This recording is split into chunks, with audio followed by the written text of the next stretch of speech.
c'est Abami Mochimichon. Aujourd'hui, nous allons parler de la façon dans laquelle les riches créent la richesse et leur succès. C'est Robin Sharma qui va nous faire un parcours de la façon dans laquelle les riches créent les richesses. Ils ne créent pas les richesses en fonction de ce qu'ils ont.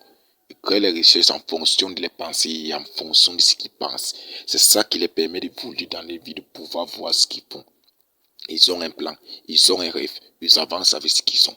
Ils le créent en fonction de leurs rêves et en fonction de ce qu'ils poursuivent.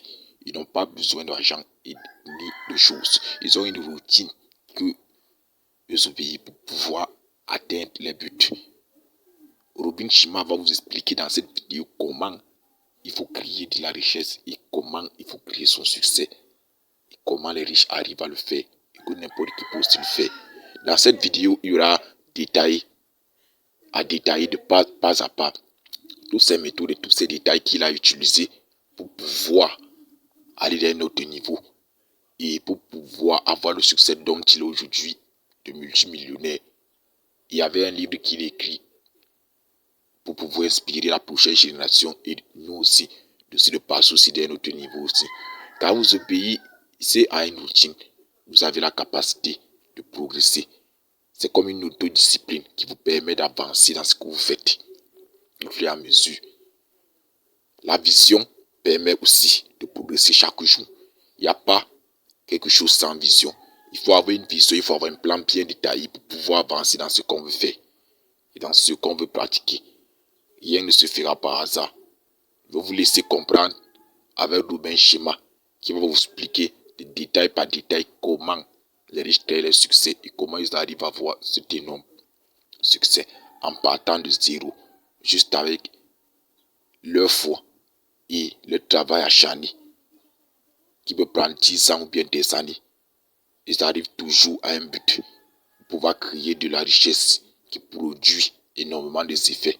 Il n'y a pas de magie dans cet effet. Il suffit seulement d'y croire et de se mettre à fond sur un rêve. Parce que plus grand est le rêve, plus grand est l'effort. Plus grand est le rêve, plus grand est l'effort. C'est quelque chose qui est très important.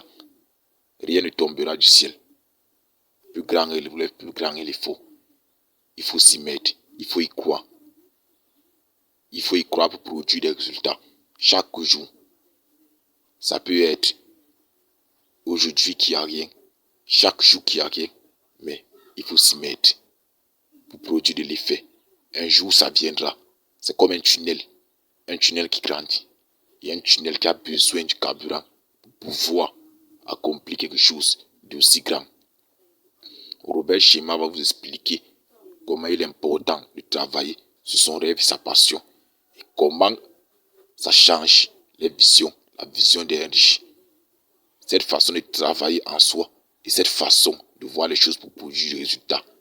Toutes choses que nous faisons pour produire des résultats. Le succès, c'est aussi de l'argent.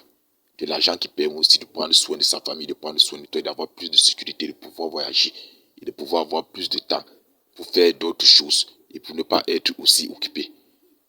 Et tu permets de gagner en temps et d'avoir la liberté. Parce que l'argent égale la liberté. Plus vous en avez, plus vous avez de la liberté. Plus vous n'en avez pas, plus vous avez beaucoup de problèmes.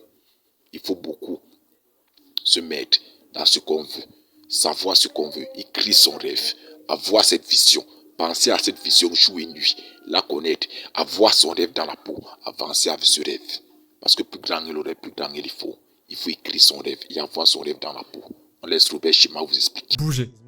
5h à 5h20. Vous vous lancez dans un exercice en sueur, car comme je l'ai mentionné, il libère des neurotransmetteurs qui réduisent le cortisol, augmentent votre taux métabolique, ce qui vous donne plus d'énergie. Alors maintenant, il est 5h20. Fondamentalement, vous vous sentez différent, vous avez de l'énergie, votre état d'esprit est fort. Vous avez un feu dans le ventre et vous avez accéléré votre concentration. 5h20 à 5h40 est la deuxième poche de la formule 20-20-20 qui est réfléchir. Nous vivons dans un monde où beaucoup de gens sont occupés. Mais quel est l'intérêt d'être occupé à gravir le mauvais mont Everest?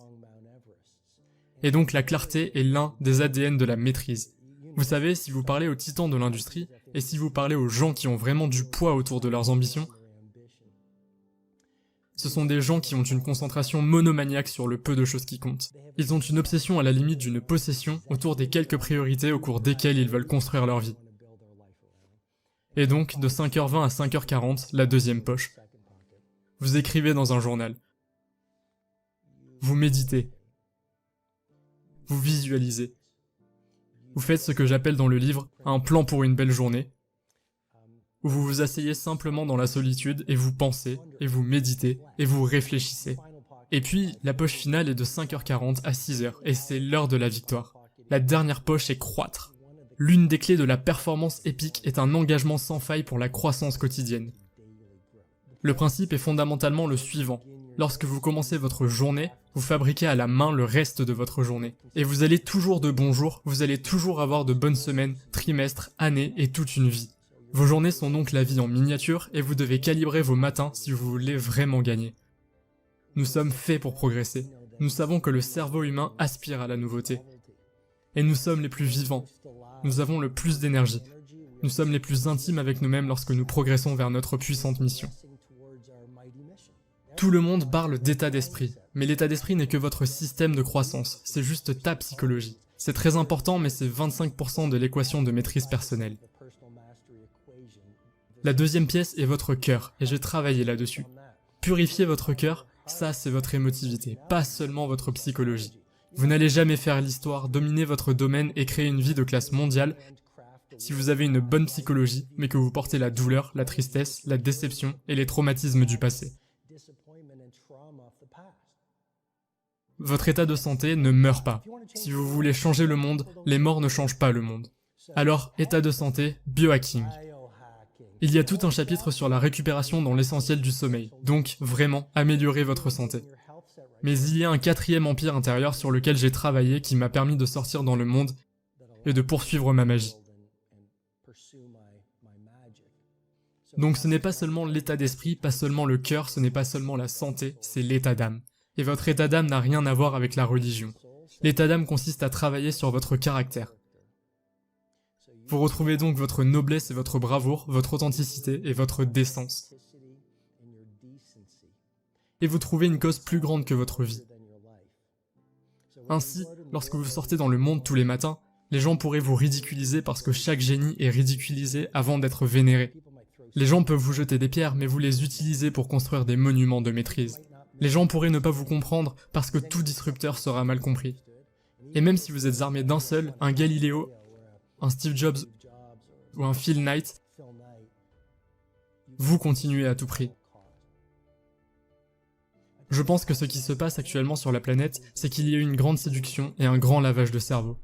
Quand nous sommes enfants, nous voulons être des astronautes, nous voulons être des milliardaires, nous voulons être des créateurs d'histoire.